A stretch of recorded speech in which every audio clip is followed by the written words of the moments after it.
মা শোনো, আমি তোর সৎ মেয়ে হলো, আমি তোমাকে মায়ের মতোই দেখি। আর আঙ্কেল আপনাকে বলছি, আপনি আমার বাবার আড়ালে, বাবা যখন থাকে না, আপনি এই সুযোগে এসে আমার মায়ের সঙ্গে প্রতিনিয়ত কাজ সেরে চলে যান, এটা কিন্তু আপনি মোটেও ঠিক করছেন না। আর মা, আমি তোমার এবং এই আঙ্কেলের এই সমস্ত কৃতিকর্ম কিন্তু আড়াল থেকে মাঝে মধ্যে সবই দেখি, ফলো করতেছি যে তোমরা আসলে কি করো। আল্লাহ জানে তোমার এই বাকি দুইটা সন্তান আমার বাবার না আঙ্কেলের, এটা আসলে আমি একটু কনফিউজ আছি, বুঝছো? তো বন্ধুরা, আমার বাবার বন্ধু, উনি মাঝে মধ্যেই আমার মায়ের সঙ্গে, মানে বাবা যখন থাকতো না, এই ফাঁকে এসে কাজ ছেড়ে চলে যেত। এইটা আমি লুকিয়ে লুকিয়ে দেখতাম। আর হঠাৎ একদিন তাদের দুজনকে একসঙ্গে রুমের মধ্যে ধরে ফেললাম, যে চলুন আজকে এই গল্পটা আপনাদের মাঝে শেয়ার করব। আর তার আগে হ্যাঁ বন্ধুরা, গল্পটা সম্পূর্ণ না শুনলে একদম মজা পাবেন না। কারণ এই গল্পটা শুনলে আপনাদের যে কি হবে বুঝতে পারছেন। আর এক্ষুনি আমার চ্যানেলটিকে সাবস্ক্রাইব করে দিন, ভিডিওতে একটা লাইক দিন, আর শেয়ার করে অন্যকে দেখার সুযোগ করে দিন। চলুন শুরু করা যাক আজকের গল্প। তো বন্ধুরা, আমার বাবার বন্ধু, আমার বাবা যখন বাড়িতে থাকতো না, তখনই মাঝে মধ্যেই আসতো, এসে আমার মায়ের সঙ্গে ইটিস পিটিস গল্প করতো। মানে আমি এতটা কিছু মনে করতাম না, কিন্তু দেখি মাঝে মধ্যেই আমার বাবা যখন অনেক রাত করে বাড়ি ফিরতো, আমার বাবার বন্ধু এই খোঁজ খবর নিয়ে উনি টুক করে, মানে রাত 9টার পরে বা 10টায় এরকম সময় আমাদের বাড়িতে আসতো। এসে মা তাকে চা দিয়ে বা বিস্কিট দিয়ে আপ্যায়ন করতো, তাদের রুমে বসে হ্যাঁকি হা হা করে গল্প এ সমস্ত করতো। তা আমি এটা আসলে প্রথমে মাইন্ড করতাম না। তারপরে হঠাৎ দেখি তারা দরজা লাগিয়ে দিত। তা আমি ভাবতাম যে হয়তো তাদের কোনো পার্সোনাল কথা, আর উনি তো মাঝে মধ্যে আমাদের বাড়িতে আসেই, এটা ভেবেই অতটাও কিছু মনে করতাম না। তারপরে দেখি, মানে এইটা আসলে মাঝে মধ্যেই করে এরকম আচরণ। তো আমি কি করব, এটা ভেবে লুকিয়ে লুকিয়ে তাদের দেখার চেষ্টা করলাম।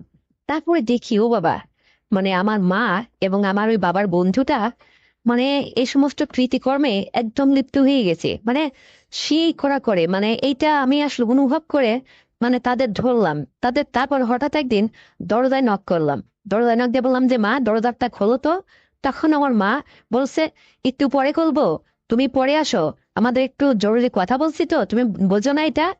তখন আমি মানে চুপ করে গেলাম। তারপরে আবার একটু পরে, 2 মিনিট পরে আবার বললাম যে মা, তুমি দরজাটা খোলো, কথা আছে তোমার সঙ্গে আমার জরুরি, তুমি খোলো তো, তোমার কোনো কথাই আজকে আমি শুনবো না। তখন মা এসে দরজাটা দেখি খুলে দিল। খুলে এখন বাবা আমি তার মায়ের দিকে চেয়ে দেখি, মায়ের চুল আওলো ঝালা, মানে কি যে একটা অবস্থা, মেক্সি পরা আছে, মানে আওলা ঝালা। আর বাবার আঙ্কেল তো কেমন যেন থরথরা কাঁপতেছে ভয়ে। আসলে সে তো বুঝতে পারছে, বোঝেন না, মানে চোরের ভয় সবসময়। তো আমি এইটা বুঝতে পারলাম এবং বাবার বন্ধুকে বললাম যে আঙ্কেল, আপনি এটা কি করছেন? আপনি আমার বাবার বন্ধু, আমার বাবা যখন বাড়িতে থাকে না, আর আপনি এই সুযোগে এসে আমার মাকে দিনের পর দিন এটা করছেন, এটা কি আপনি মোটেও ঠিক করছেন? আপনি বলুন। হ্যাঁ, বন্ধুত্বের সম্পর্কে এই এই তার প্রতিদান? আপনি এটা মোটেও ঠিক করছেন না। আর মা, তোমাকে বলছি, আমি তোমার সৎ মেয়ে হলেও তো মেয়ে, তোমাকে কখনো আমি সৎ মা ভাবিনি, আপন মাই ভাবি। আর তোমার মধ্যে যে এরকম নোংরা মেয়ে, তা তো আর আমি কখনোই ভাবিনি। সিসি মা, এটা তুমি মোটেও ঠিক করছো না। আমার বাবার সঙ্গে তুমি এটা প্রতারণা করছো দিনের পর দিন। আল্লাহ জানে বাকি এই যে পরে যে দুইটা সন্তান হয়েছে তোমার, এটা তোমার না আমার এই আঙ্কেলের, এটা আসলে আমি একটু কনফিউজ আসি। তখন আমার মা বলে, চুপ, একটা কথাও বলবা না, তুমি বেশি পেকে গেছো না, তোমার বাবাকে এসব কিছু বলো না। আর শোনো, তুমি যদি তোমার বাবাকে এই সমস্ত কিছু বলে দাও, তাহলে কিন্তু তোমারও অবস্থা খারাপ আছে, বুঝতে পারছো? এই বলে মা আমাকে মানে হুমকি দেয়, শাসিয়ে নিল।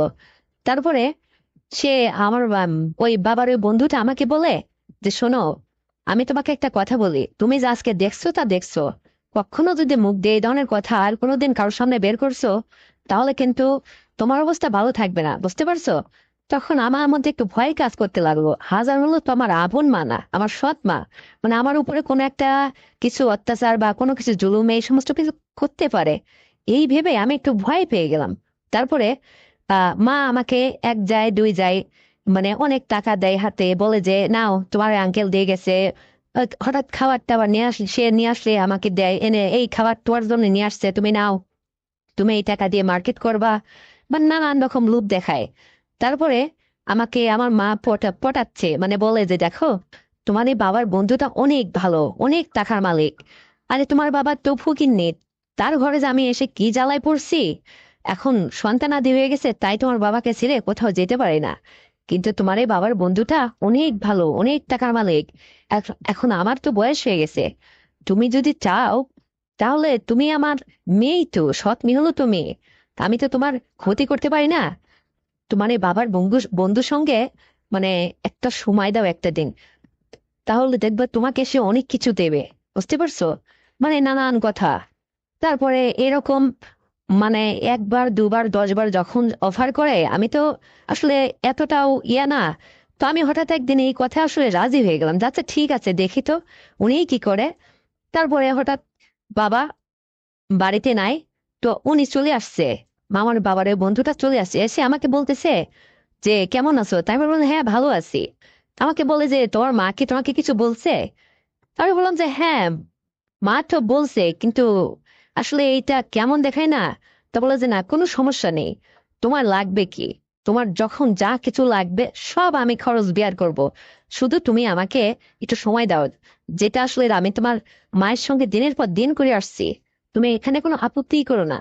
তখন আমি বললাম যে এটা আসলে মা হয়ে আমাকে আপনার হাতে তুলে দিচ্ছে, এটা কি ঠিক করছে উনি? তা বললো যে আরে না, এটা কোনো বিষয় না, তুমি আসো তো। তারপরে আমার হাত ধরে ওই রুমে টেনে নিয়ে গেল, নিয়ে মা বাইরে থেকে দরজা লাগিয়ে দিয়ে বলছে তোরা সাবধানে থাক, আমি বাইরটা দেখছি, কেউ আসবে না। তারপরে উনি আমাকে যাই হোক মানে উত্তম মাধ্যম ভালোই দিল, ভালোই করলো। তো উনি আসলে এটা অভ্যস্ত তো, আর আমার প্রথম দিন একটু কষ্টই হলো, তারপরও খুব মজা পাইলাম, ভালো লাগলো আর কি। কিন্তু যাওয়ার বেলায় দেখি আমাকে 10,000 টাকা হাতের মধ্যে দিয়ে বলে যে আজকে তোমাকে সামথিং দিলাম, ভবিষ্যতে তোমাকে আরো আরো বেশি দিব, বুঝছো? তুমি শুধু আমার কথায় রাজি থাকো, আর আজকে যেটা করলে এইটা মানে মাঝে মধ্যেই আমি তোমাকে করব, আর আজকের পর থেকে তোমার মায়ের সঙ্গে আর আমি কখনোই এটা করব না, তুমি শুধু আমার সঙ্গে এটা করবে। আর শোনো, তোমার বাবা যখন বাড়িতে থাকবে না আমাকে একটা ফোন দিও, বুঝতে পারছো?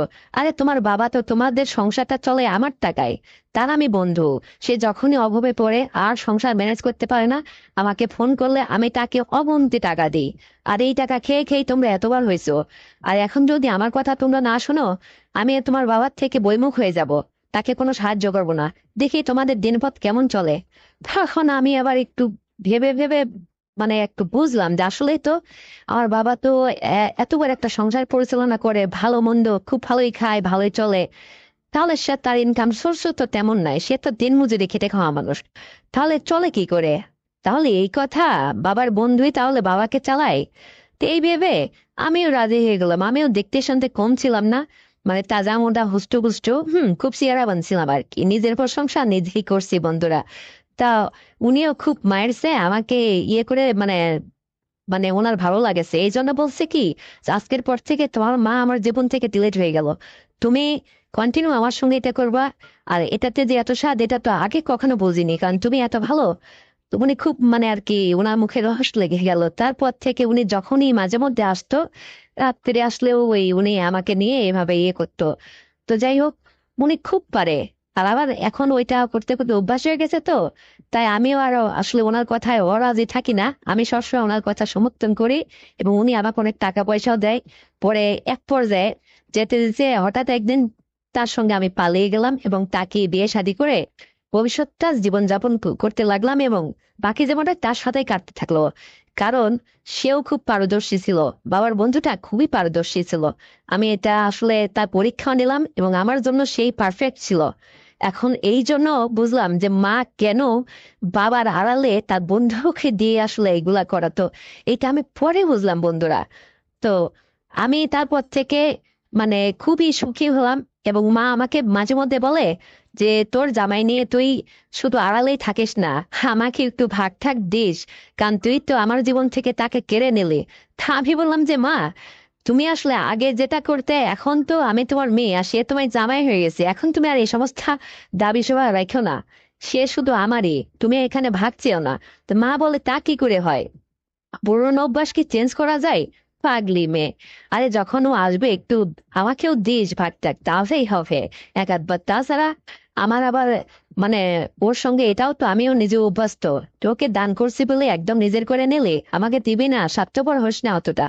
এখন আমি হেসে বললাম ঠিক আছে মা, যখন আমার বাবু টাবু হবে ওই সময় তো আর তার সঙ্গে এটা হবে না, তখন তুমি না হয় তাকে ওই সময়টা ম্যানেজ করো। তো মা হেসে বললো ঠিক আছে, আমি সেই সুযোগের অপেক্ষায় থাকলাম। তো বন্ধুরা, আমার এই গল্পটি যদি আপনাদের বিন্দুমাত্র ভালো লেগে থাকে তাহলে অবশ্যই এক্ষুনি চ্যানেলটিকে সাবস্ক্রাইব করে দিন, ভিডিওটাকে লাইক দিন আর শেয়ার করে অন্যকে দেখার সুযোগ করে দিন। আর হ্যাঁ বন্ধুরা, আরো সুন্দর গল্প নিয়ে আসছি, ততক্ষণই না অপেক্ষায় থাকুন। সবাই ভালো থাকবেন। খোদা হাফেজ।